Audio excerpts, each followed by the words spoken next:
Bonjour à tous et bienvenue dans cette nouvelle vidéo de ratiatom.com consacrée aujourd'hui à Emule et plus précisément à la bonne gestion des serveurs et du réseau CAD dans ce logiciel de peer-to-peer open source. Nous utiliserons ici le mode MorphXT mais les réglages sont disponibles dans la version officielle.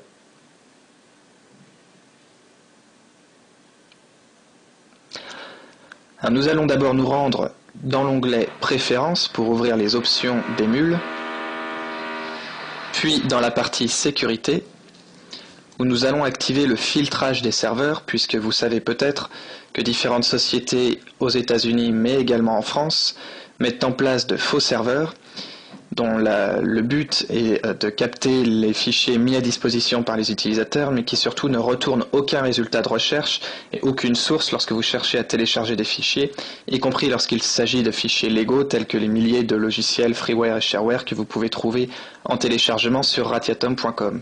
Donc le but de la manœuvre ici est d'indiquer une adresse de liste de faux serveurs connus. Donc ici c'est une liste de bluetack.co que nous mettons bien sûr à disposition dans l'article qui accompagne cette vidéo et sur le forum de Ratiatom consacré à Emule. Une fois l'adresse de la liste saisie, vous cliquez sur Charger et la liste est immédiatement téléchargée.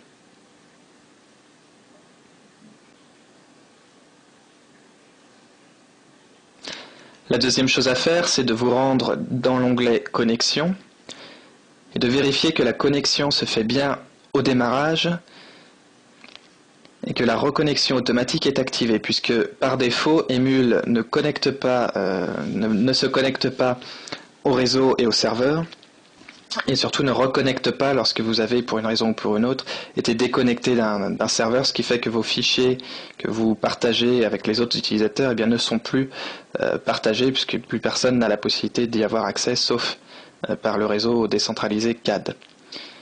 Donc vous cliquez sur Appliquer, sur OK, et nous voyons alors dans l'onglet Serveur une liste de serveurs que nous allons ici supprimer simplement pour l'exemple.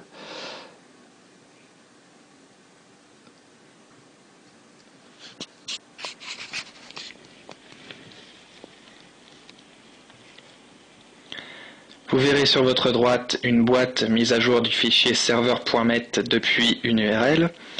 L'adresse de la liste de serveurs, bien sûr, nous la mettons également à disposition dans l'article qui accompagne la vidéo sur le forum de Ratiatom consacré à Emule.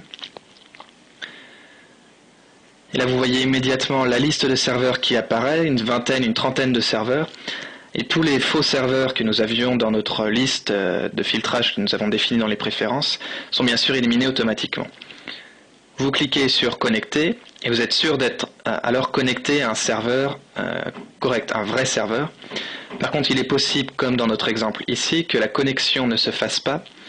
Dans ces cas-là, c'est dû la plupart du temps à votre fournisseur d'accès Internet, comme par exemple Free, qui bride l'accès au serveur IdonKey et les échanges de fichiers. Donc il faut se rendre dans les préférences, puis à nouveau dans la partie sécurité, et activer le brouillage du protocole. Alors cette fonctionnalité a simplement pour but de crypter le protocole de connexion et d'échange de fichiers, pour éviter que les routeurs des fournisseurs d'accès Internet ne détectent qu'il s'agit d'Emule, et à ce moment-là, la connexion peut se faire sans aucune difficulté.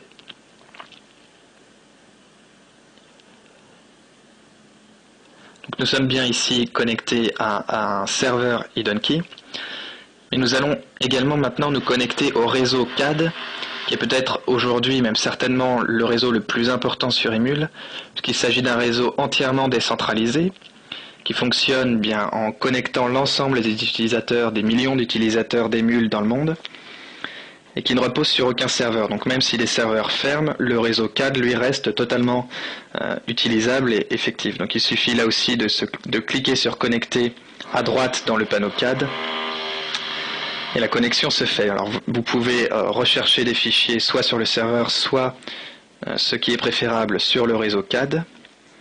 Donc ici nous recherchons les fichiers de Ratiatom qui proviennent de la chaîne de téléchargement de Ratiatom. Et vous voyez immédiatement les résultats qui s'affichent avec, comme sur un serveur IdonKey, la disponibilité qui permet de voir les fichiers qui sont le plus partagés actuellement sur le réseau CAD d'Emule. Voilà, j'espère que cette vidéo vous aura aidé à mieux configurer Emule et je vous dis à très bientôt sur ratiatom.com.